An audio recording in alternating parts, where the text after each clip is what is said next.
What's up, everybody? Welcome to Civilized Misfits Podcast, episode 5. We have my co-host Dante here. What up, y'all? How y'all doing? Told y'all I was gonna get in the studio, and we did. Gotcha. There we go. We have a very special, very honored guest today. We got Alex Chinaman Gracia here. I am civilized. Woo! We got him here, man. Like, it's a blessing to have you here. Thank you, Dante. No problem, man. Yo, I got on a flight just to come to LA to do this podcast because you boys mean so much to me. I love what you guys are doing. Thank you. Really appreciate that. Thank you. It's been a grind. It's Man. If it's not a grind, it's not worth it. Exactly. She's been a grind since what, August? If it's not a grind, it's not worth it. Man. Exactly. Got So that right. we want to get into a couple of questions. Anything, I'm all yours. Perfect. So it's like, what I want to ask is, let our audience know about you, like your background. All right. I'm Haitian Cuban. I come from Miami, South Florida. Raised in a little bit of New York, Brooklyn, and Miami, vice versa, versatile. I started this brand in 2008. The reason I started this brand because I wanted a voice. I wanted to be heard. I wasn't a basketball player. I wasn't a football player. I wasn't from the entertainment industry like they always think a black man is supposed to be if he wants to be successful. Like your genetics. You know, so I Yeah. created a brand, and this brand has been my passport since then. So civilized, I am civilized. That's Yeah, that's what's up. there. That's the thing. Like it drew me in. When I saw it, I was like, man, I am civilized. And just looking at it, I was like, you know what, this is gonna be something I really want to be a part of. It. When I sent that email, I was like, he's not gonna hit Nah, I me. hit, In my mind. Yeah. listen. I talk to everybody because one of the best thing about this brand is our community outreach. Like I go to the juvenile detention centers, I go to high schools, I go to junior highs, and I talk to the kids. I go back to the community and I talk to the community because I feel like I'm a part of the community, and the community is what saved my life. You know, Mhm. because where we come from is either you're into sports or you're selling drugs. You know. Yep. I know exactly. So what it is. exactly. I didn't have I wasn't that talented enough to be a basketball player or football player. Mhm. And I was scared of the incarceration, the penitentiary, so I Oh, wasn't yeah. going to jail.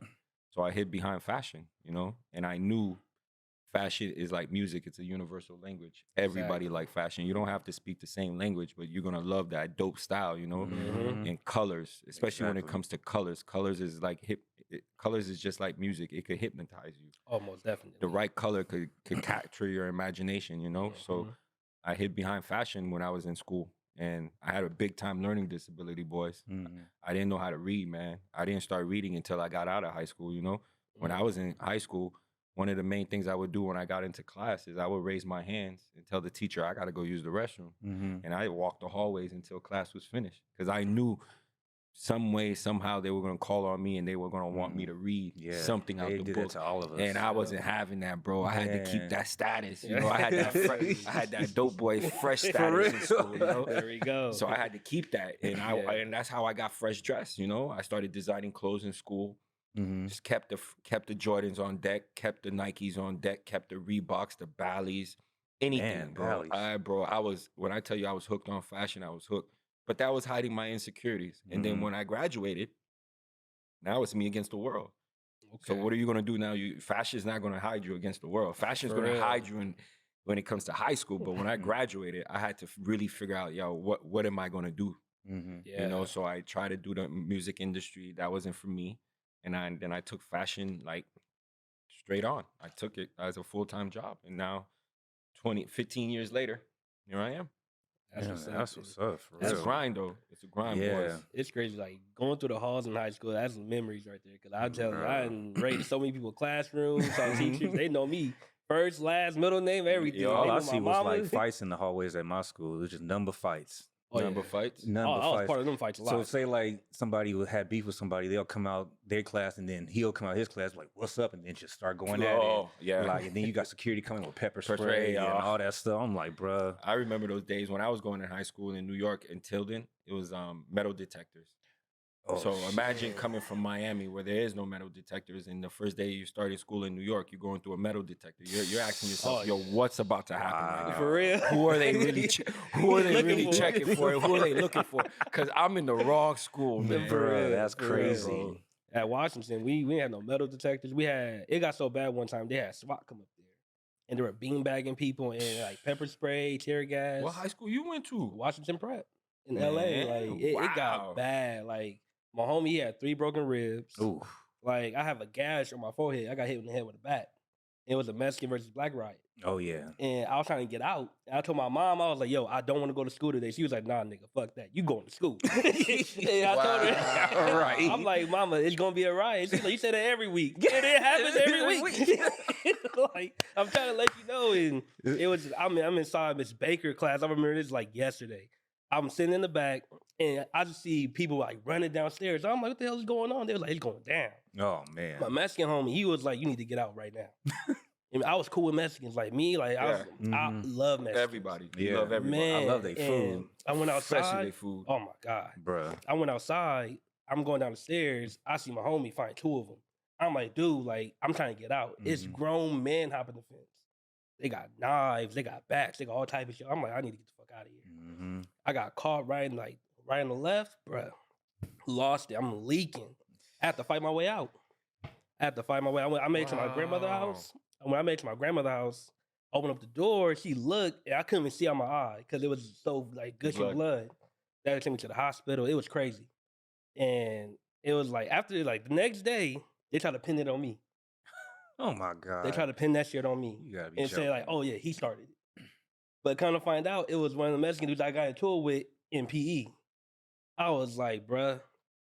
I was like, when I see him, I'm giving this motherfucker the mix. on site. On site. telling you, Every I'm- time. See, in, doing it. in Miami, we didn't really have it wasn't really about the blacks and the Latinos in Miami. It was Haitian Day. And it was and that's the sad part about it. It was our blacks doing it to us. Mm-hmm. You know, so I'm black. Mm. So I remember they had something called Haitian Day in school, where if you were Haitian, you couldn't show up to school. What?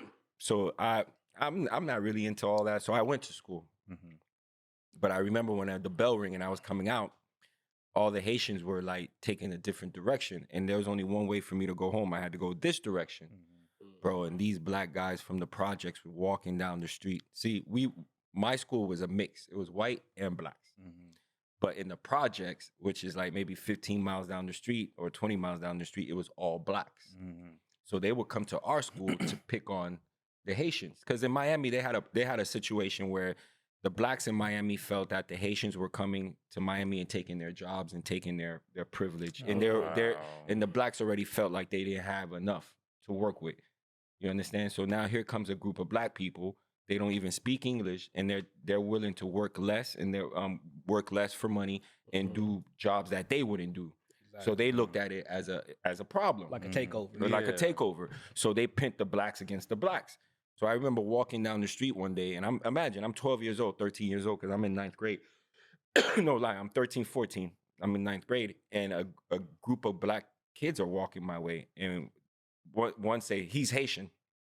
If I didn't run under the car and hide under the car, I'll never forget this. I ran and hid under the car because they wasn't going to come under the car to try to get me. Yeah, they ain't gonna do all that work. They ain't going to put all that work. Yeah. So Like, what they did, they get under here. They surrounded the car, and I could see their sneakers, and I'm like, I'm not getting out under the car until you leave. I got this straight fit on it. I get up, right? And that was one time, and I beat that time, and then that's when I knew it was real. But then there was another time, I didn't even know it was Haitian Day. I don't even think it was Haitian Day. It was the same group of guys. They just mad that they didn't catch me the first time. And so they just saw me and they were like, Haitian Day. You get it? Yeah. But that day, thank God for that day, because I'm from New York.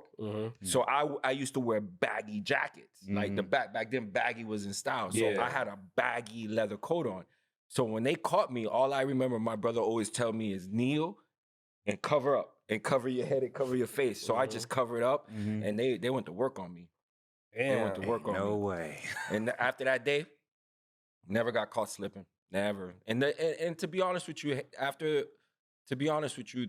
that woke up the Haitian community, because now we started standing up for ourselves, That's good. And we wasn't gonna let that happen. So now in Miami, with the Haitians and the black, there's more camaraderie. We're together now. And plus the Haitians outnumber the blacks, the black community now in Miami, because the migration of the Haitians coming from Haiti and from New York, especially with COVID. So it's pretty balanced now. But it was bad, bro. When I was growing up, man, Haitians had to fight.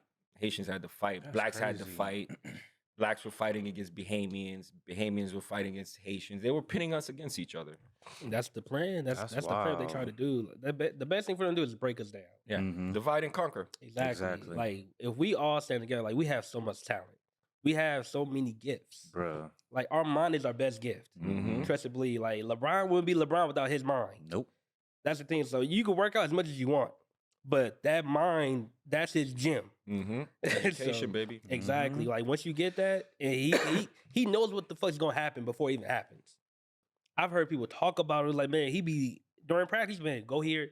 When you go over here, look for the ball. You might look for the ball, yeah. He's already passing it. You look, oh shit.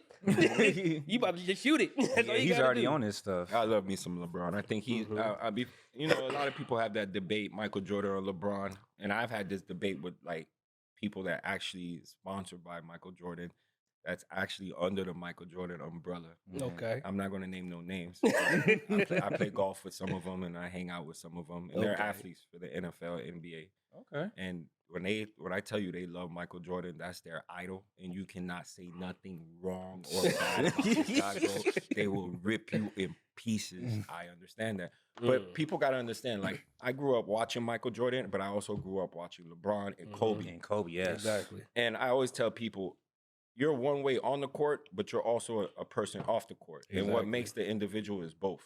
Mm-hmm. And I see a lot of people like to tend to look at Michael Jordan for what he does on the court. Not Mhm. off the court. Not And off not the court. off the court. And Exactly. I'm the type of person, because I know where I come from and I know what the position God put me in, and I know God is speaking through me. Mm-hmm. I value a man for what you do on and off. So LeBron is my king. You know what I'm saying? here. And Kobe after LeBron.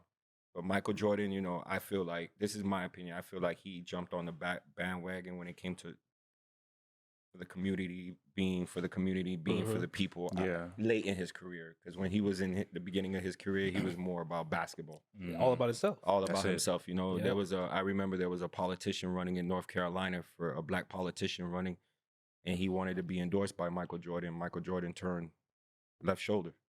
You know, so there's so many stories, you know, but he's a king, you know, he's Jordan, you know, Yeah. that's why I'm wearing Jordans right now. So I can't really say nothing bad about him, but he's just not somebody that I feel as a mentor. Mm-hmm. I feel you. I'm not an athlete. So Yeah. he does Yeah. nothing, like I never wanted to be a basketball player. You know, Yeah. like, they shut that shit down when I was in high school. They shut that shit They were down. like, nah, that shit ain't happening. So, but when I met LeBron, because I actually met LeBron, Okay. and he took time out his day to come up to me and acknowledge me Mm. and say, "What's up, big man? That's what's I like up. the work you put it in. Like, keep going." Who does that? You know who Not a lot of LeBron is? people. You know who Yeah. LeBron is? Yeah. Man, he don't have to do it. The fact that he take the time out to He do took it. he Yeah. took 5 minutes out his day, came to my direction where I was at. It's Mhm. not like I went to him. He Mhm. stopped, came to me, and acknowledged me. That's what's up. Come That's on, what's bro. up. Come That's on, that's mad respect right Come there. on, That man. is. That's a lot of That's respect. Yeah, I have too much respect. That's to me. That's the man. That's the king. Mhm. On and off the court, he's a solid dude. Yeah. Bruh. Everything I hear about him off the court, it's always been good. Mhm. Always been good. He's a good person, Like- man. I love what he did for the city of Miami. Yep.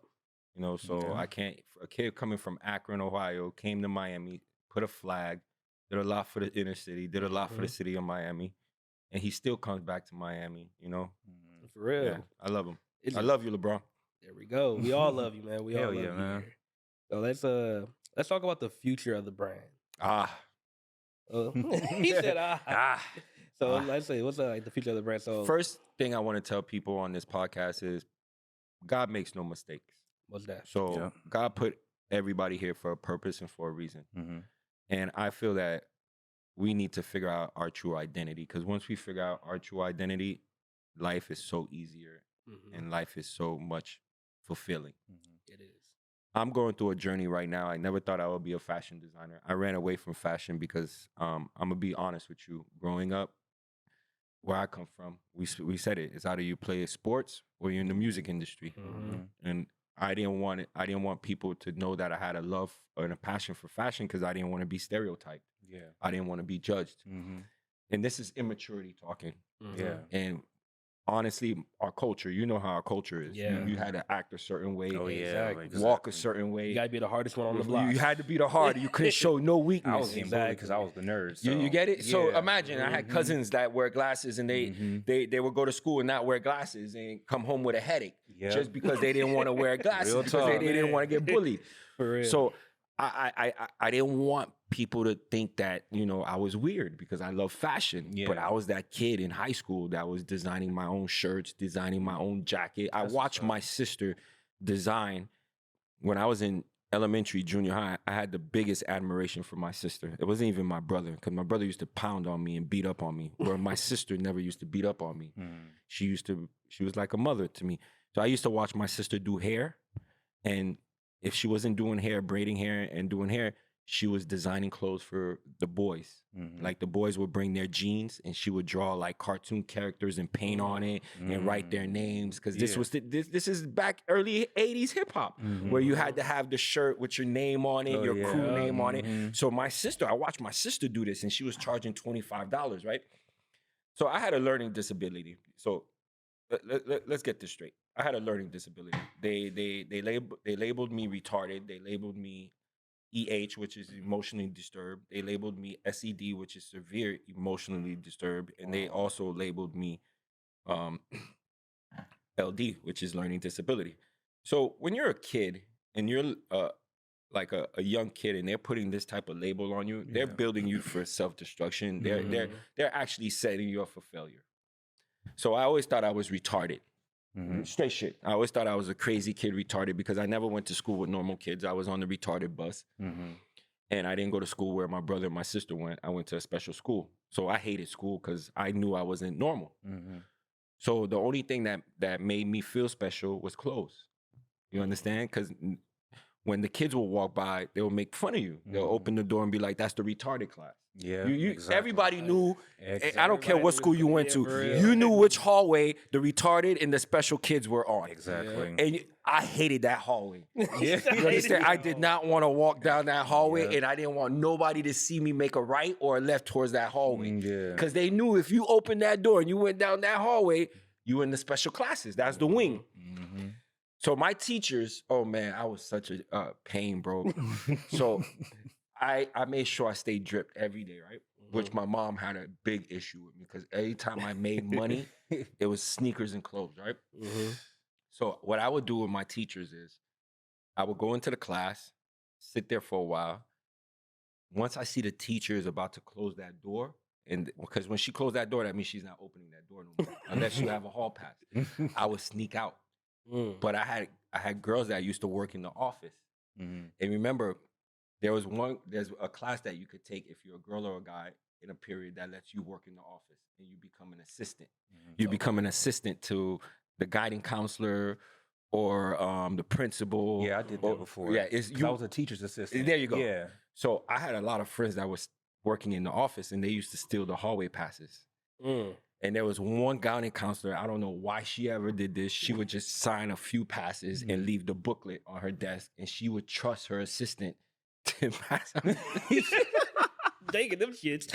I know, right? That was like you remember food stamps? Yeah. Okay, that was like food stamp in high school. When you get one of those slips, because that means you could basically walk the hallway for free All day. Yeah, all day, Yeah. like all day, because it had no time on it. Yeah. Oh man. It just had a signature.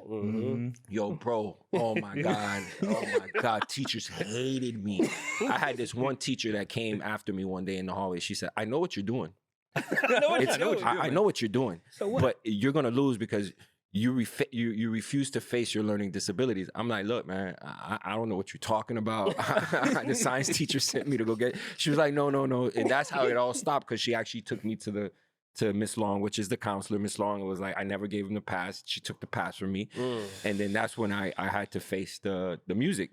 But it was really hard for me in school. And that's why I tell people fashion saved my life. And to go back to finding your purpose and your true identity, this is okay. I'm gonna give it to you flat. Ready? What makes me successful? Passion and ambition. To me, that's a talent. Most def. And the reason why I tell people passion and talent passion and ambition is a talent, because it got me through my hardest times in my life. It got me through so much diversity. And if it wasn't my passion, I would not be where I'm at right now, me talking to you gentlemen, because I'm in the industry. It's a $58 billion industry. It's fashion. Yeah. And to get into this industry, it takes money. I had no money at all. I just had the will and the courage. Yep. I started by designing graphic t-shirts and going to the barbershops and beauty salons. But I also knew my mouth and my words were the key to opening any door. It wasn't really fashion. It was my personality and my commitment to excellence.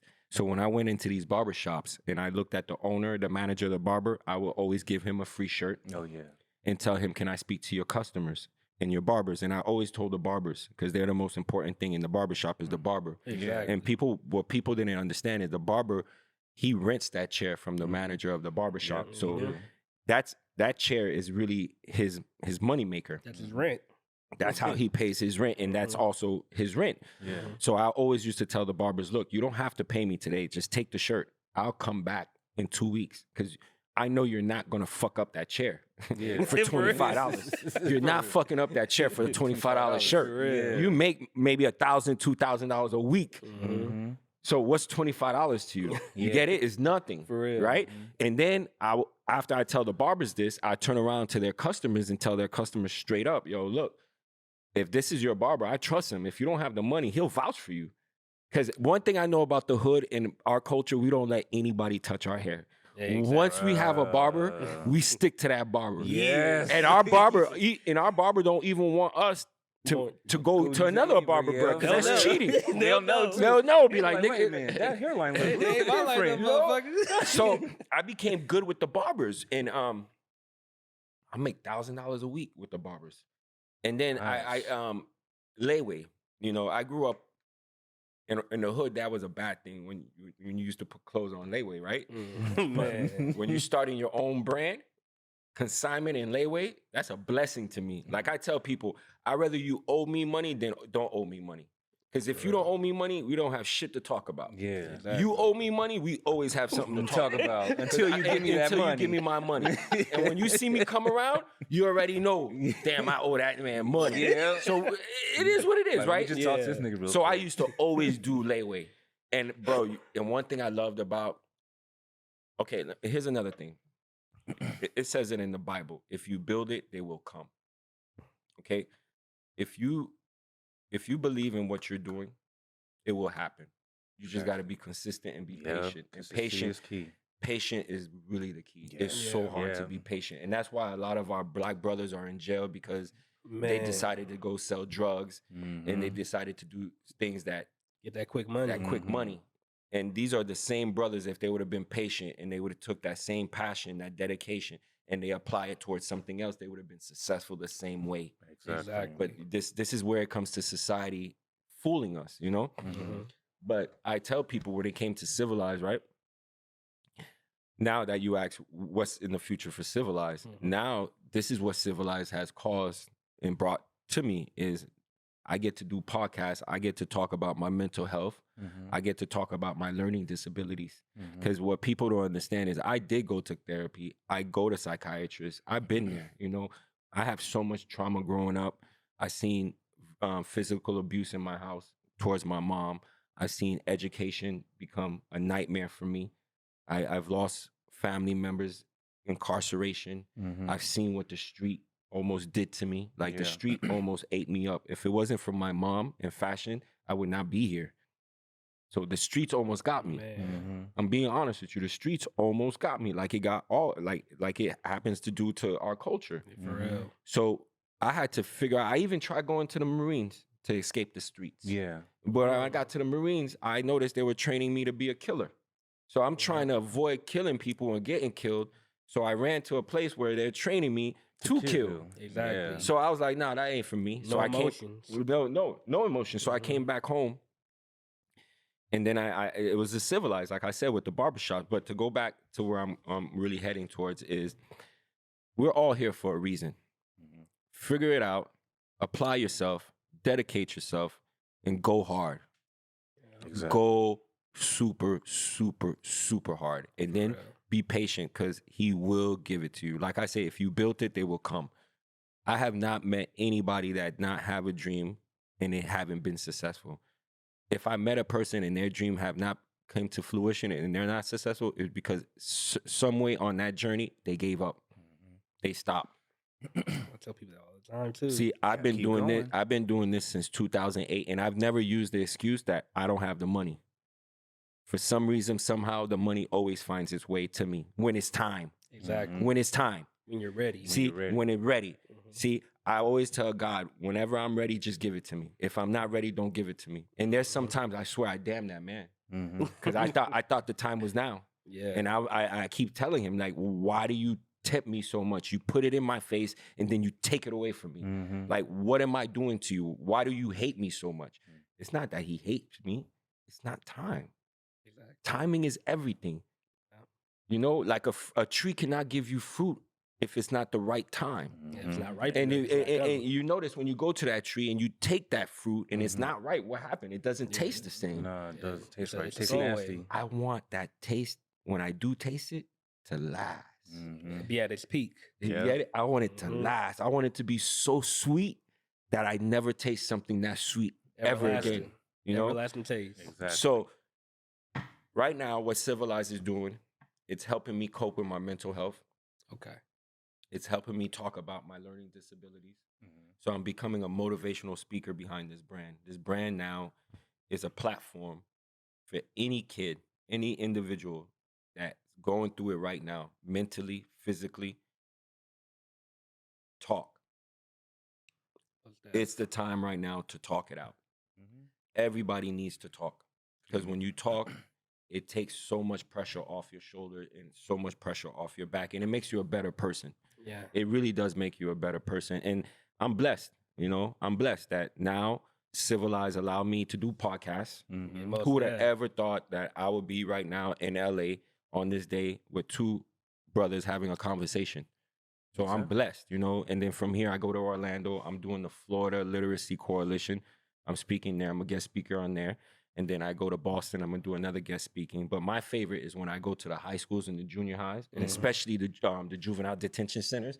Because you got to understand, when I go to the juvenile detention centers, all I see is Hispanics and blacks. Yeah, exactly. If I see a white person with blonde hair, blue eye, it's one out of it's 1 out of a million. I'm gonna be For honest real. with you. But when I do go, it's Hispanics and blacks, and there's also a division, a separation. Yeah.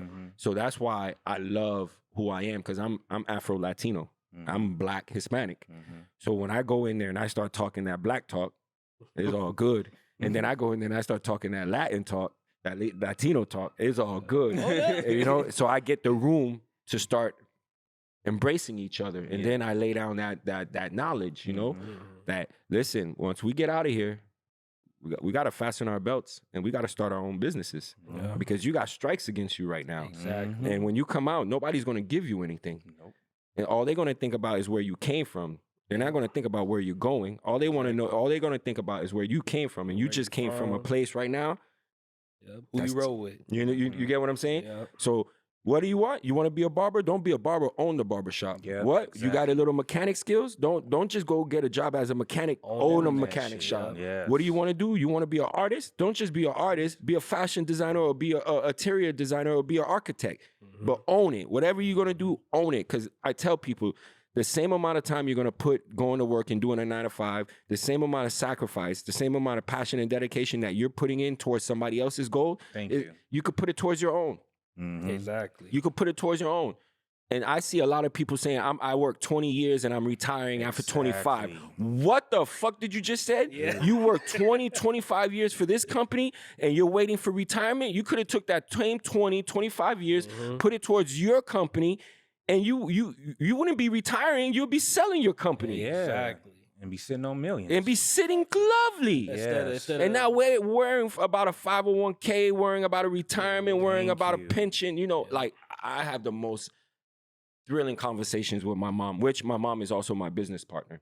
My mom was the first person that gave me $5,000 to start the t-shirt, the graphic t-shirts. my mom always been a believer in me. She was there when I was washing cars, cutting grass, and I tried it all, fellas. Before I said I'm gonna be a fashion designer because I thought that was far-fetched, like some serious far-fetched shit. Because I only knew Calvin Klein, Tommy Hilfiger, Polo, and Versace. These are the fashion designers I know in Gucci. And when you think about it, I was like, bro, never in a million years. So I said, you know what? Let's focus towards things that's obtainable. I see black men washing cars. I see black men cutting grass. I see black men doing certain things, right? So I went towards that. I went towards these endeavors, no lie. It's like the normal. Yeah. I opened up a car wash. I'm like, bro, I'm better than this. Yeah. Not taking away from anybody that's washing cars or own a car lot. It's just not for me. Exactly. That's how It did not feed my soul. There you go. See, when you're doing something that enlightens you, is something that's meant for you, and you found your true purpose, it feeds your soul. Meaning that even if you don't get paid, you're happy. You're gonna get up and you're gonna go out there and you're gonna continue doing that same thing. Because this is what business is all about. And some people call it insanity. It's doing the same thing over and over and over and over again and hoping for a different result. You get it? So you got to keep attacking and attacking, until one day the result is different. That's why I like reading books. Because to become a master of your craft, you got to do 10,000 hours. That's right. You got to basically practice or do whatever you're doing for 10,000 hours, and that's when you master your craft. And that's when you become an expert. Yeah. You see where I'm going? So I tell people, like, when you're doing what you really love, bro, it's fulfilling. And then when you start getting blessed and getting paid for it, bro, there's no feeling that, like it. bro, that's a high. That's, when I tell you it's a high, that's why when you see basketball players, football players, and musicians, you think they're living the best life. Yeah, because but you don't understand. Jay-Z said it the best. I'm gonna use a quote from Jay-Z. Ready? Jay-Z said, "Everybody try to mimic what Kobe did on that game when he dropped 50 points." But people don't ever see how many hours and days and weeks that he spent in the gym before that game. See, people always want to imitate the end result, but nobody wants to do the work. To put in that work. They don't want to put in that work. You gotta put in that work, my brother. When I tell you put in work, I mean put in work. And you're gonna know when you're putting in the work. You know how you're gonna know? Because you're gonna feel so much pain. Yep. You're gonna suffer. You're gonna start crying. You're gonna hate yourself. That's work. Man. That's work. That's when your body is really involved, your mind is really involved, your soul. Because I felt every emotion to God when it came to this brand. I felt it all. But he always give me signs to let me keep going. Because there's sometimes I want to quit.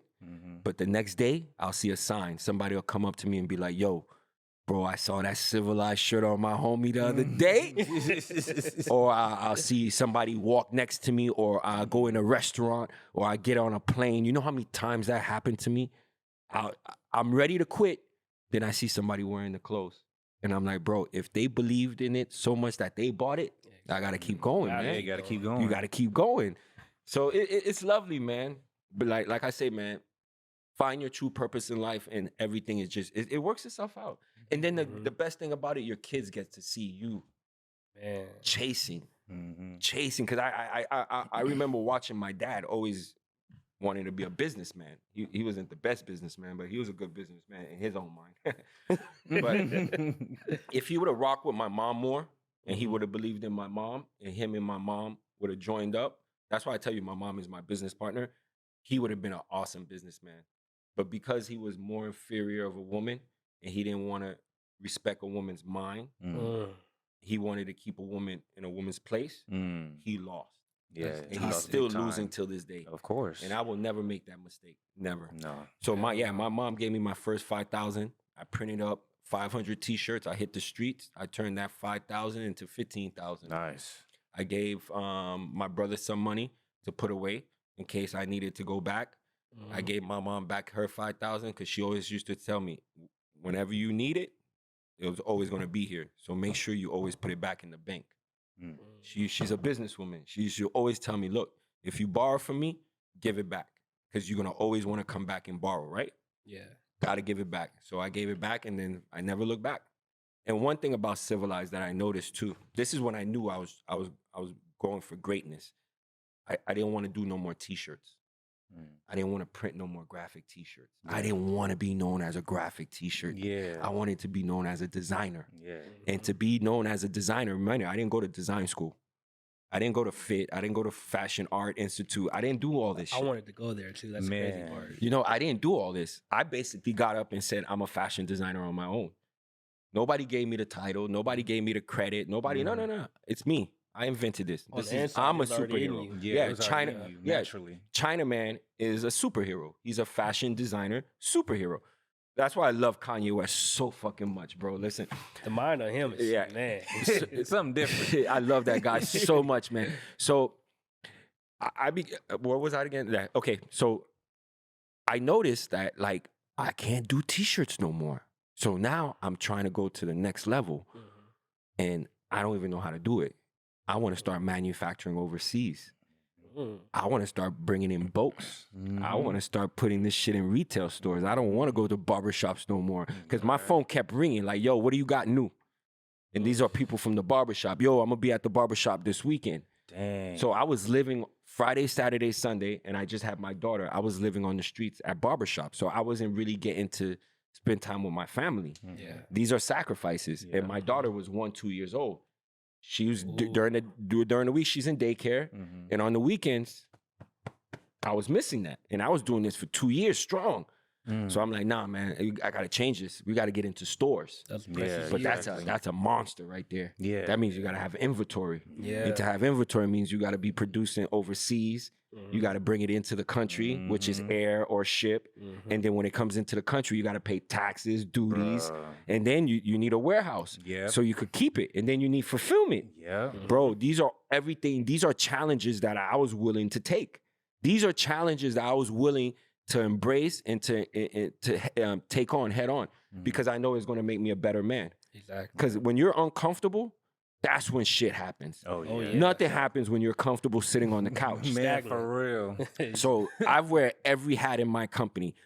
Here's another thing I want people to know. I never ask people to do something I won't do. So if I ask you to go out there and sell, trust me, I was out there selling. If I ask you to pick this up or take this or do this, it's because I've done it before. It's not that I'm trying to degrade you or I'm trying to turn you into something or make you do something. No, I'm showing you responsibility. Because at the end of the day, if you're really a boss, I don't like being called a boss. I like being called a leader because a boss is somebody that dictates the work. A leader is a person that actually went through it, been through it, and now is trying to make you go through it with help. So I'm a leader. I'm not a boss. But a real leader is going to not set you up for failure. It's going to set you up for greatness. Exactly. So if I tell you to do something, it's because I've done it before. And you have to wear every hat in your company. You have to, because knowledge is key. And most people that lose their company or most people don't know what's going on in their company because they're not involved. Like I'm involved in every aspect of the brand, from management to creative, to fulfillment, to shipping, to distribution, to everything I'm involved. That's what's up. And it just makes me a better person, man. And I'm a control freak too. I'm a control freak. You got to be like You that. got to be. You got to be like that. Control freak. I'm like that, like to this day, like with my family. I'm Black and Irish. So I didn't see that shit coming. Yeah, I didn't see it coming when he first told me too. I was like, I didn't see a leprechaun in you at all, my brother. God damn. I did not see that. But go ahead. I gotta hear this one. I'm Black and Irish. So it's like I'm good with the pen. Like I could write. He heard me rap multiple times. Bruh. He's like, man, you got bars, but I was like, I've never took rap serious. I couldn't do it.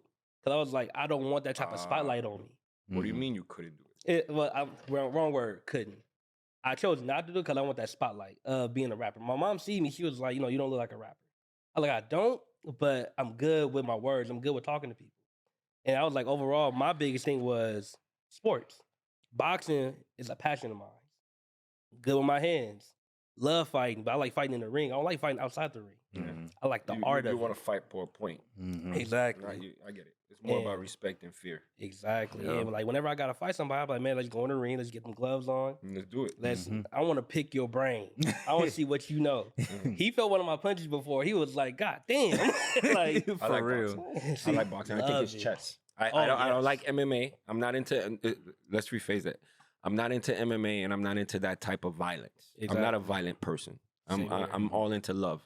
Mhm. But when it comes to boxing, to me, that's classy. Exactly. Yeah. Because that's one man, two men using their brain in a strategy to defeat one another. Timing is Like, everything. You know, so it's not let me kick you in the head, not let me bite you on your neck, Mhm. not put you in a chokehold. No, this is toe to toe, two hands up. Fisticuffs. Let's do this. Exactly. And only one person is gonna win. Yeah. I love it. Exactly. I love it. I love boxing. Yeah, I was in boxing for about 5-6 years. My brother was about 9 years in, and me and him had sparring matches. And whenever we somebody want to spar with me, they be like, "Hey, watch out for his right." But they didn't tell him, look out for his left as well. That left coming. We As got soon as both that, hands, so when it's that like- right coming, that left is right behind. Because My- I like to drill people. My thing was jabbing because I was tall. Bruh. I'm that- 6'4". Mm. yeah, I had a that's like the spurt. best. My height spurt came when I was 14, 15, which I hated because now I'm a real tall kid in school. So I had the basketball coach walking by making slick comments. You know, How's the air up there? You know, like, I had people making slick comments. You know, the girls loved it, but the guys and the coaches, they were like, I remember one coach went up to my brother before my brother was graduating. He told my brother straight up, your brother's a waste of talent. He's so big and all he does is chase women. Wow. I'm like, Bruh. honestly, bro, because I won't go put on a jersey and For go real, play bust for my you? go bust my ass. All You know, like what the fuck, like. But anyway, but my thing was like, with boxing because I was tall and I love boxing. And before I went to the Marines, I took a lot of boxing class. Until then, I still take boxing, but I got a bad shoulder. It was the jab for me. I'll set you up with that jab. I'll give you 2 jabs, let you see how it feels. Come with that cross. And then, because with that jab, I'm giving you, I'm setting my distance. And I'm giving you that, I'm setting Yeah. that distance between me and you. And then after a couple of jabs, I'm gonna wait for you to make that little slight mistake. Come across that line. Give you that pepper. Done. I did Give that you to one pepper. dude when I was sparring, and I ended up like breaking his nose. Yeah, Because I just kept jabbing him. That's and, it. And kept him out. As soon as he stepped in, he gets mad. They Yeah. gets mad. After the 3rd time you jab somebody in the nose and the eye, Mm-hmm. they're gonna get mad and frustrated because Exactly. now that sting Mm-hmm. is stopping them from seeing, Yeah. or the snot is coming down their nose and they can't wipe it because they got gloves. Gloves. So now it's like, what's up? Exactly what you gonna do. like I tell people, man, I was always, I wasn't the smartest kid. Like my brother, because I grew up in a house, like my brother's a surgeon right now. He's a big time surgeon. Like, what's up, Joe? Shout out. Right? Shout out. But I wasn't the smartest kid. I grew up in a house watching my sister and my brother fly through school. Yo, my brother never did homework. This Wow. motherfucker, I swear, I don't think I ever saw him do homework. But he was in the biggest programs, like bringing A's home. My sister wasn't that gifted, but she was okay. She was considered not an overachiever, but an achiever. But here comes me. Bro, my mom had a field day with me, bro. I was fat, dumb, and sloppy, bro.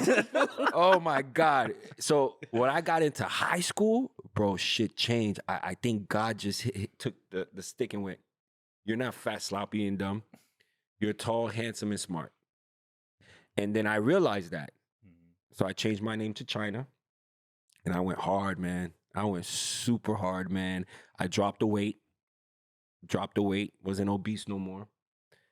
I now I'm trying to look for a position in my life where I could be successful. I chose music industry, which also led to fashion.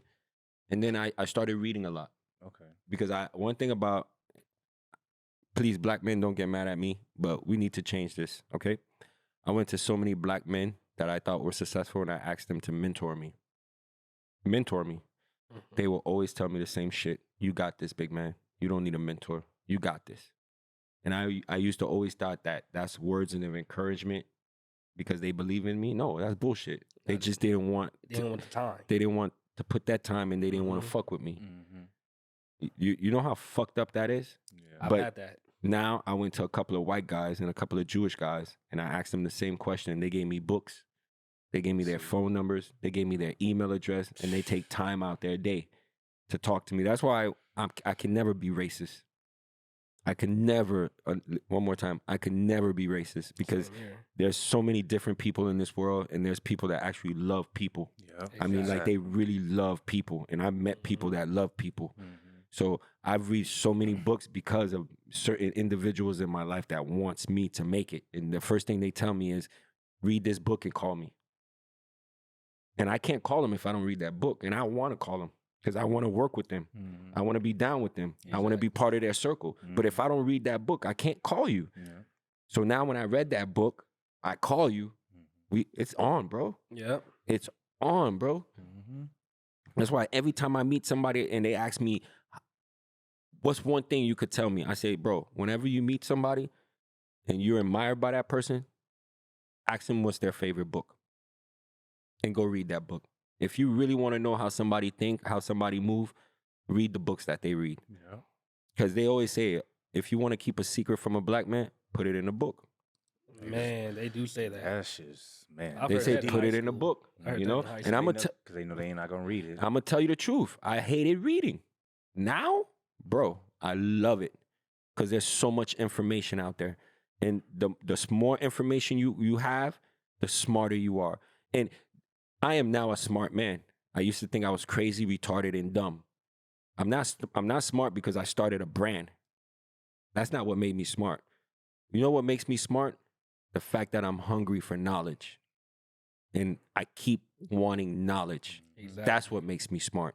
That's why I could have a conversation with anybody in the room. And I don't care what college you came from, or how many degrees you have, but we could hold a conversation. And it could be about passion, ambition, dedication, motivation, spirituality, and even education. Even if I only have a 12th grade education, but I'm educated in so many other in so many other fields. I've traveled the world. We could talk about where I've been. We could talk about the cultures that I've interacted with, the food, the cuisines that I've interacted with. So this is why I say education is important, and you need to read. Yeah. Please, we need to read more. And black men, Yeah, we we do. need to go out there and protect our kids. And how do you protect a kid? By being a mentor. Yep. It only takes maybe an hour out your week, 2 hours out your week. Call that kid. Yo, what are you doing, bro? What you doing today? Man, Go out there and do something. positive. Positive Do things. something positive. And my biggest thing, I hung out with the wrong crew all the time. The wrong crew. I wanted to be lit. But the thing is, I was always beating them niggas up every time they got out of line. Bruh. You was a beast. I'm telling you, Man. like, that's why when me and him first met, we did Please tell me security. this. Huh. How do you guys met? Oh, okay. Now, This I have to he hear. was doing security before me. Uh-huh. I got hired. What type of security? Nightclub, mall? weed shop. This dispensary. Yeah. Wrong security. So- So you guys are getting high and doing security. No. See, I wasn't smoking. I would know. I wasn't smoking. I'm telling you, I was legit there. But when I got there, Well, I mean, I did on my lunch. Oh, but, yeah. You know. I could tell you. it was like I know my people. It's a fraternity. We know each other. We throw the Man. signs up. I know, right? like, hey, yeah. Like when I got there, I never told nobody that I was gonna be the supervisor. I just came up there as if I was a new guard. So I wanted to check out everybody's demeanor, how everybody was. So I want y'all to understand that I'm one of y'all. So I want y'all to see that I'm your boss. So when I got Smart. there, Smart. I assessed everybody. And at the very end of my shift, they was like, "Oh no, this supervisor right here." And he looked like, "What the fuck? Like you the 'Cause supervisor?" Yeah. I looked too. I was like, what? I was like, wait a minute. Exactly. And Did I you smoke with the supervisor? Oh no. Then you got No, nothing to worry 'cause I about. looked at the old supervisor. I was like, wait a minute, you ain't the supervisor no more. Man. And we got into it a lot. Me Man. and the old one got into it a lot. And it's like, I told him, I got hired because I'm a threat. They know what I can do. I'll talk to the owner of the company. He knew who I was. So when I got there and we started talking, he kept saying shit behind my back. So I was off work. You know, I'm about to go out. Uh-oh. I'm about to go. I'm dressed up, everything. And I get a call. I look, I know the number. I was like, I want to fucking answer this dude. So I was like, I'm going to answer it. So I answered, and they was like, yeah, there's a problem. We need you to come up here. I'm like, yo, I got plans. Can one of y'all handle it? Can y'all just leave the office? Y'all closer. Uh-huh. They was like, no, you got to do it. It's like that's your obligation. You got to do it. So Yeah. I'm I'm like, bruh, They hit you with that. They hit you with that card. Exactly. They hit that card on you. I get you. This is your spot. I was like, don't tell me I'm obligated because I will quit this motherfucker. For real. I'm not obligated to do a goddamn thing on my off day. And it was So, your off day. It was In my your off day. So Bruh. they was like, no, you gotta go. And I was like, all right, I'll think about it. Then the other supervisor called me and said, hey man, you gotta go. You know, we'll pay you for the 4 hours. I was like, man, I don't give a fuck about them 4 hours. I really don't want to go. I just want to be like my off day. I had shit to do, bro. Exactly. Because he has things to do with his daughter and Yeah, stuff. exactly. So. I had so much shit I had to do. And I was like, and he was like, man, can you just do it, man? 4 hours, man. Just quit. You don't got to be there for the 4. I was like, you know what? Goddamn. All right, I'll do it. I hung up the phone. And you went. I went on the freeway, speeding there to Venice. And he texted me. He like, I'm on my way right now. On my I way. was like, oh shit. Get it's about- prepared. I was like, oh But what shit. happened that day? So, Well, once he Uh-oh. No, go ahead. once he texted me, he was like, I'm on my way because he was pissed because he had to come all the way out here. As soon as he came through the front door, he was like, you said someone stay in the front. Yeah, And he was Will. like, then he was like, Will, stay in the front. Dante, you get to the back right now. I was like, oh shit. Like it For was real. serious. He was like super mad. So we get into the back. And then, you know, it was the supervisor and everybody back there. So he's like, okay, so who's talking mess about me and this? Like, I want to know now if anybody got a problem with me. Just need to say something now. And we're just like quiet, like, damn, like, because he was like super Lit. pissed. Yeah, you just had to come in. And then the old supervisor's like, oh, no, nobody ain't say nothing. But then he's like, that's not what I'm hearing. I'm hearing people complaining about me being a supervisor and this, that I took somebody's job. Yeah. And then he looked dead at the old supervisor's face and was like, the only reason why they hired me is because I'm a threat and you're not. I got tattoos on and I'm a big dude. They don't think you're a threat. So that's why they made me the supervisor. Mhm. Told him straight in his face. And I'm just looking like, damn, Communication is super important. bruh, And exactly. I never had an issue with him. I've Never. always kept it cool and kept it cordial with him. Yep. Then as he kept talking, I told him, I was like, hey, once you clock out, we could go in this alley right now and handle it. And I got no problem with it. and he just laughing and stuff. I'm like, he ain't Yeah. joking. For real. That's what I not. tell you. Because once I put these hands on you, bro, you're not going to be here. Because this shit about to be on camera. Yeah, it's gonna be on You about to camera. be one star, motherfucker. You think I'm World playing? star. Like, and after that, he didn't have no issue with me after that. Because I was like, bro, Once once set the tone, the, man. the slightest fuck up, bro. And I'm like, Yeah. I don't want to let you go or nothing. I don't want you to transfer. I got no problem with you being here. You know all of them here. Mm-hmm. But they know me. Mm-hmm. That's the thing. I was cool with all the bosses there. Yeah. Call all of them. Hey, man, where you at? Why you not here? Man, you know, I had to call off, man. I was sick. Are you going to be here tomorrow? Nah. Man, fuck. All right. They love you. For real. They love you. Dante hated that. Dante was like, man, you just got here, man. Everybody love you here. I was like, man, I didn't plan on it. But it got was just that- my energy, you my got that personality. personality. Energy, yeah. Yeah. His One thing, personality. right now I'm reading a book, right? It's Mhm. about Matthew McConaughey came out with a book. It's called Green Light. Okay. All right. It's a book. I think if anybody know who Matthew McConaughey, he's an actor. Oh, yeah. And he has his stories, oh my God, his mom and his dad, his brothers, his upbringing, his childhood. It's amazing. Mm. But you need to read this book or listen to it on audio. But it's amazing, and it's about roadblocks. It's about knowing that something bad can also be something good. Mhm. You just gotta wait till it manifests. You get it? Because and here's another thing he mentioned in the book what we were just talking about. You could walk into a room and your energy and your presence alone, Mhm. your energy and your presence alone could be felt. You just don't know it, but other people could feel it. Yeah. So that's where greatness come in. But I didn't mean to cut you off on that. No, but you that good. that You book, good. Green Light, is amazing by Matthew McConaughey. I'm reading it as we speak, almost done. That's what's up. Nice. Read that. For real. It was that's how me and him met. And the crazy thing is, I didn't even think we would be friends because I've like never been friends with none of my supervisors. Yeah, 'Cause but all I you do- two are total opposite though. Right? Yeah. yeah. But it makes a good couple though. I get it though. Because all I did was just go to work and go home. That's it. I just come Yeah. here, do my job, leave me alone, don't talk to me. Leave me alone. Hey, Go. go. But me and him ended up becoming friends, stuck together, and Now we you got a doing this. podcast. That real. part. He see all the shit I was doing. He was like, bro, you busy. I was like, bro, I don't Bruh. mind this devil's playground, bro. Like I can't be idle. That And was then, the thing. and then plus he be working on sometimes on the clothing line on the online Mhm. store and stuff, Mhm. adding designs and Add adding designs clothes. to it, yeah. Then we just add some more stuff. Yeah. That jacket. Yeah, I'm adding jackets. Yeah. It's all for the podcast. Yeah. Go for it, bro. Go for it, bro. I'm trying to create this QR code So when people see it, they can just scan the back of the shirt. Or I could help. whatever. I could help you with that. I could help you Hell with that. yeah, I cool. got Thank people, you. man. That's another thing. That's another thing I try to tell people. The more people you network, that's the more contacts you have. The more contacts you have is the more leverage and reach you have in this world. That's why I love to network and I love to meet people and I love to give out my number because your friends are now my friends. The people you network is now on my network. That's why I love it, man. So yeah, anything I could do to help you boys, just make sure you let me know, okay? Oh yeah, Most of course. And with timing, of course. you Oh know, yeah, course. yeah, it's- yeah. Everything comes with timing and We communication. patient, trust me, we Yeah. Oh, I could tell you guys are patient. Yeah. patient. We patient. It tells, but I love this thing, man. I love this man, thing you man. guys are doing. Thank In about what? I give you guys another 2 years, man. You're gonna be owning these podcasts, people, man. Hey, Oh, You're yeah, gonna I be see like it. Joe Rogan of this Oh, podcast. I see God, it. hell I see it. Be the Man, Joe Rogan. I see it. that's We gonna have Shout a- out to Joe Rogan too. hell yeah. Hell yeah, Shout man. out. They try to destroy his character, bro. After he said He that is one not thing, I'm racist, like, man. for real, He he's is not racist, man. I So, got let me- so much love for Joe Rogan, Yo, bro. man. Yeah. Like, Man, you Fear know- Factor Day. Yeah, I was Listen, just about to say fear Listen, factor. you know how many of my Latino friends use the N-word? Oh, that's You- every day. That's every day. Come on, bro. And you think I look at them like they're racist? It's a word, man. Exactly. Now, the way you use it, That's Yeah, how you get it? It's the context of That's the everything. context. you know, yeah. so it's just, to me, I won't let you say it to me. I'm going to be honest with you because I'm surpassed that level of, when it comes to comfort. Mhm. Like, that word does make me uncomfortable, Yeah. right? But if somebody's using it and they feel comfortable using it and the people around them feel comfortable hearing it from that person, then it's just a word. Mhm. It's just a word.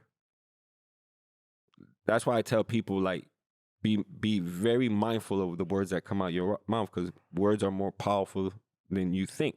Man. But yeah, shout out to Joe, man. Like, that's Hell yeah. I love that dude. Keep rocking, Yeah. man. Keep doing your thing. Big time, big time. I got 2 topics here. Go ahead. And I want to talk about the whole Mike Tyson situation on the plane. Okay. I was on the plane when that shit came out too. What? I was just boarding the plane and they sent me some footage of Mike beating up a guy on the plane because the guy was harassing him. Yeah, he Exactly. was. But okay, going back to Mike Tyson, like, it doesn't matter. You know, like I think Denzel Washington said it when Will Smith slapped Chris Rock, Mm-hmm. that the devil's not going to come to you when you're at your lowest. You can come at you at your highest. The devil is going to come to you at your highest. Yeah. Like right now, I don't know if people know the history of Mike Tyson, I know. but Oh, yeah. he just got second life. Like, he just got second life. You know, I'm not saying I know a lot about Mike, but I know that Mike just turned his life around. He got a new wife, if I'm not mistaken. He came out with the Broadway play with Spike Lee, came out with a book, did a couple of movies like The Hangover. He got his own. He invested in his own marijuana pod. You know, so Podcast. Mike is really doing good. Exactly. He doesn't owe the IRS no more. Hell no. like He carried Mike- his life around. Mike is doing good. And for this to happen, Yeah. I don't know, man. I Like, just was I think that guy was baiting Mike mhm. because this is what he wanted, the reaction he wanted, because he wanted to be famous on social media real Yeah. quick. And I think Mike fell for the trap because I don't think he hit Mike, did he? He was Nah, just in he- Mike's ear. He kept calling him a peasant. Yeah, he kept And calling he him a started calling peasant. black people peasants. That's all. I was like, hold up. He's Oh, a- see, I couldn't get the footage. I didn't get the audio footage. I just saw the video, and I thought he was in Mike's ear. Please, He kept calling I him thought he was in peasants. Mike's ear, like trying to get Mike's attention. You know, and Mike just didn't want to give him any attention. Here we go. Here it is. This is George talking to Mike Tyson, bro. This shit crazy, bro. Mike Tyson. That's not cool. Oh, done got lit, man. He over here rapping with Tyson.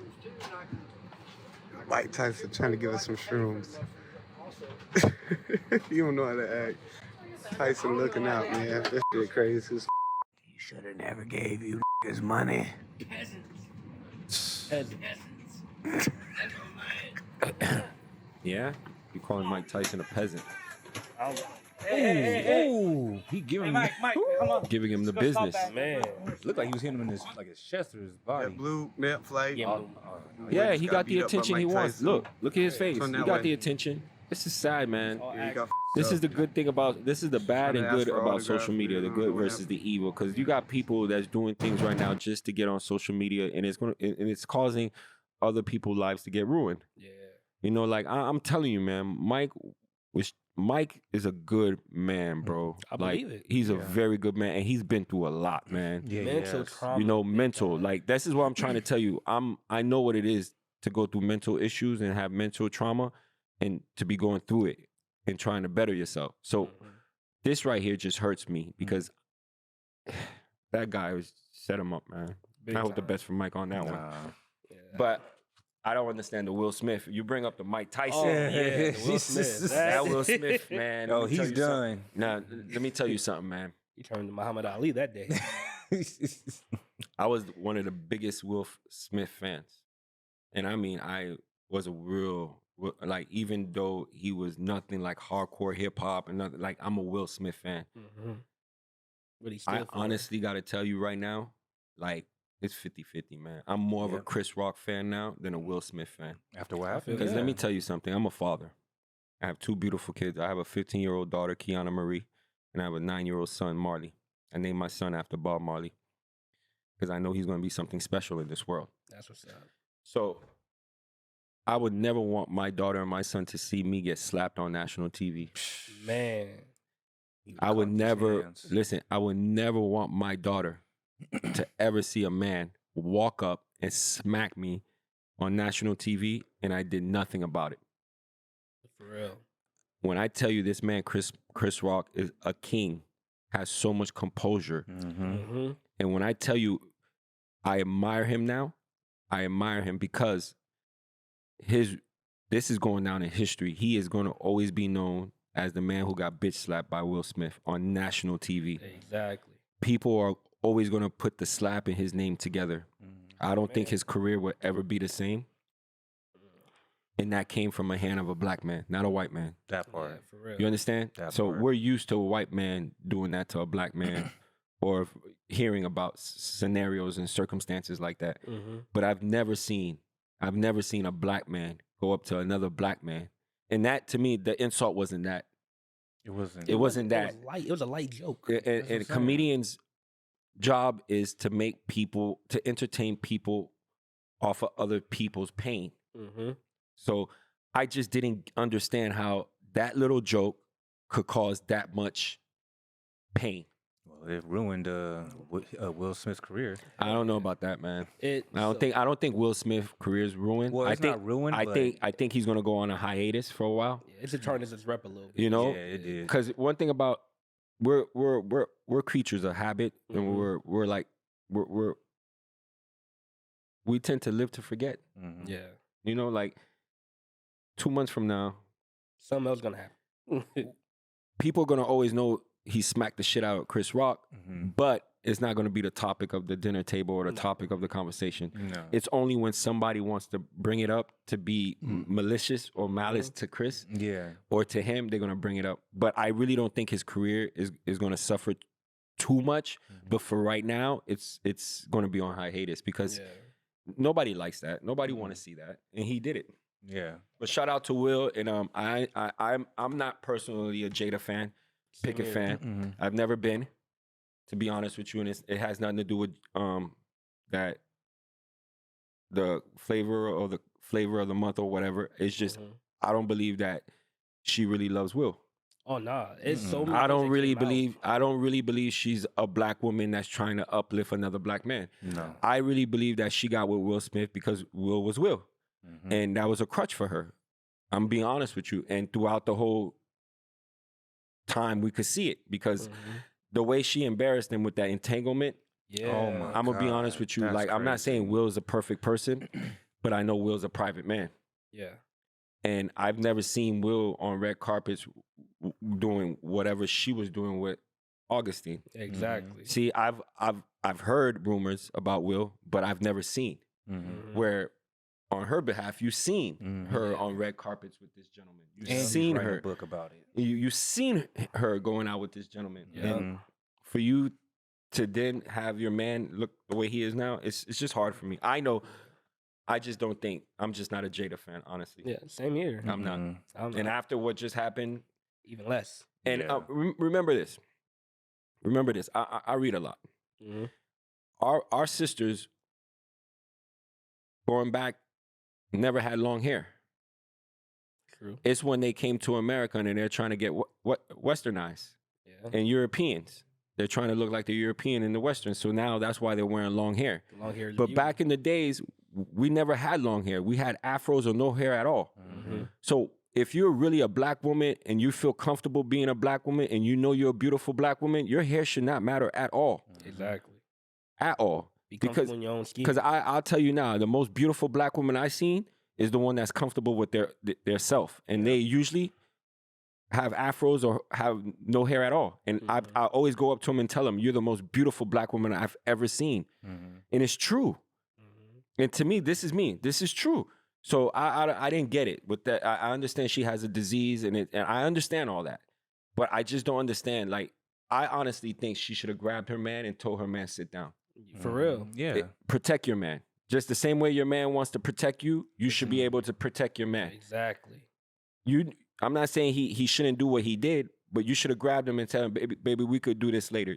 Take care of that later. Exactly. Off camera. You know, Commercial break. Talk to him. you know, You have to put hands on him. like I'm a very loving person. Like I love to love, and I love to receive love. That's why I love reading the book. Here's another book for you guys: 5 Basic Love Language.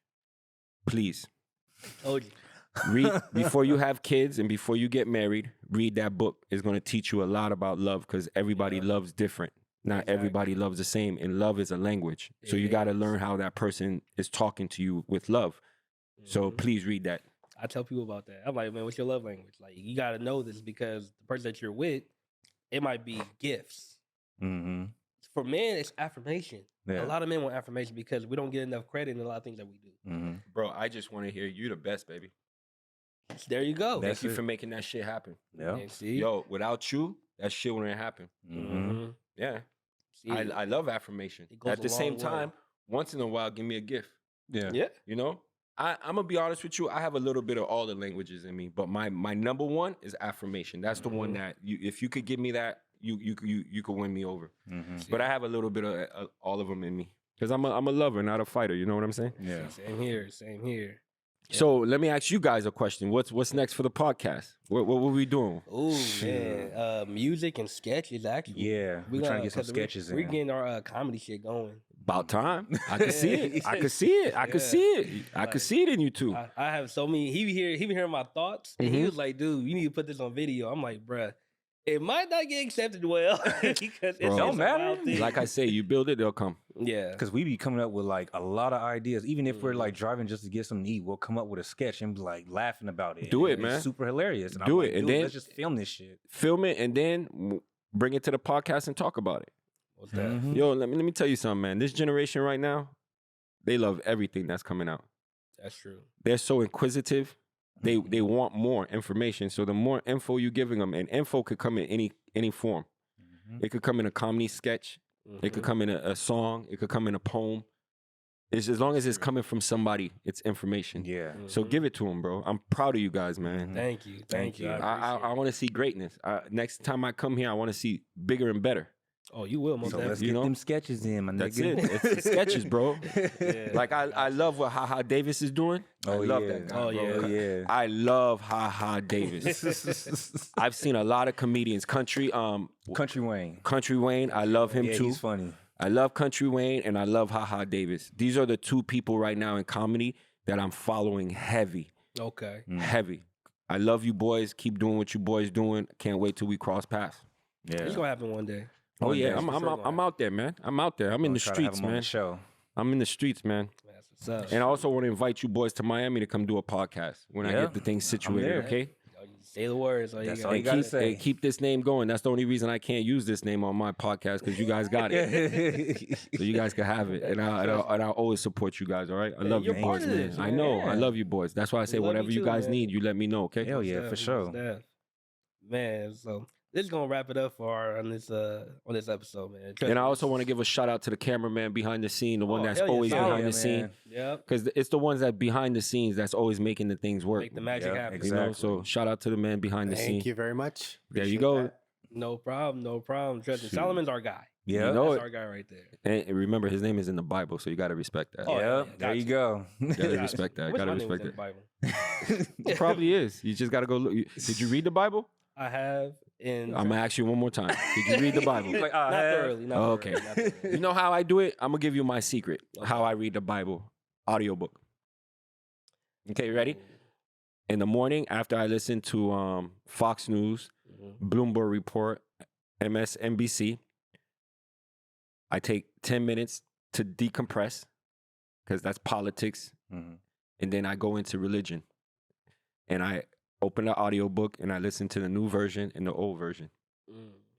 And then I let it hit me on my chest, meaning that it's not everything I'm going to reciprocate from this book. It's not everything, but there's certain messages that's going to come, it's going to hit me. Mhm. Because this is the way I live my life. Every day there's a message that's trying to come to me. Mhm. I got to be open to receive that message. It could come from a book. It could come from a human being. Mhm. It could come from an animal. It could come from anything. But every day I feel like there's a message that I need to receive. So I have to be open. So I try to keep an open imagination and an open heart. Mhm. And that's why I love meeting people and I love shaking hands. And if you really know me, these are the two words I use the most. My brother, Yeah. because I went from saying my nigga, now I say my brother. Mhm. And I call everybody baby. Everybody, a man or a woman, you could be my baby. Because I want you to know I love you. Like I really, really started off loving you until you made me not. Mhm. But I love everybody. That's what's up. Yeah. See, that's the blessings right there. See, It's and the only thing about my name, What do you like? What do you like about your name? my mom named me out of spite. This is the comedy part. Ready? Listen. Here we're gonna start. This is the first episode for the comedy. I gotta hear it. Okay, go ahead. Your mom, My and then mom. I gotta meet your mom because I'm gonna Oh, tell her okay. this. Oh, Go ahead. man. Go ahead. My mom, she named me Travis because my godmom, she was with a dude named Travis and she couldn't stand him. My mom liked him because he was that dude that talked that shit. So she was like, I'm gonna name him Travis. Hold on, you lost me. Ready? Well, I'm gonna repeat exactly what you said. Your mom named you after a dude she did not like. No, my godmother didn't like. Oh, So my godmother was dating him. hold on. Wait, Travis. Okay, I'm trying to put it together. Right? Mhm. Your godmother was dating a guy named Travis. Yes. And your mom, Named me after him. but your godmother didn't really like this guy. Yeah, and she was mad at my godmother at that time. So your mom and your mom and godmother was beefing. Yeah. So your mom was like, "Yo, since we're beefing, I'm calling him Travis because that's your man and you don't like your man." Yep. I get it. Okay, now. I get it. But Yeah. why you don't like the name though? It fits you though. It does. It does. It does. I love. That's the thing. I love that name Travis because Cause I don't see a black Travis. exactly, Yeah. and it's with an E. That's the thing. Like people was like, oh, like Travis, like, that's what's up. Like Yeah. that's new. I was like, yeah. It's a nice name. I like it for you. Until my middle name. Oh shit. My middle name Tremel. I got named that because my uncle has no kids. My mom was like, since you don't have no kids, I'm gonna name you Tremel, and you're not gonna have kids. And she did that out of spite. I was like, Mama, there was no thought process into this. Everything was anger. Can I ask, did they bother your mom or pick on your mom? Nah, my mom was Was the your bully. mom? Yeah, I was just about to say that. It sounds like your mom was the bully in My the mom family. was the bully. Yeah, it sounds like your mom was the bully in the family. And I was so angry about that. I can't stand my name.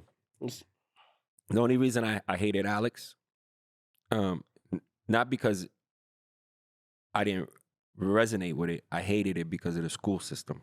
Mm. They put so many labels behind that name, from the EH, SED, LD.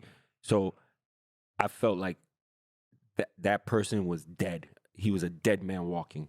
Mm. They set him up for failure. Mhm. It was like, you know, when you go to jail, they give you a number. Yeah. Yeah. When you go in the Marines, they give you a number. Yeah. Mhm. When you go into the school system, if you're not a normal kid, they give you labels. Yeah. And they are so hard to shake.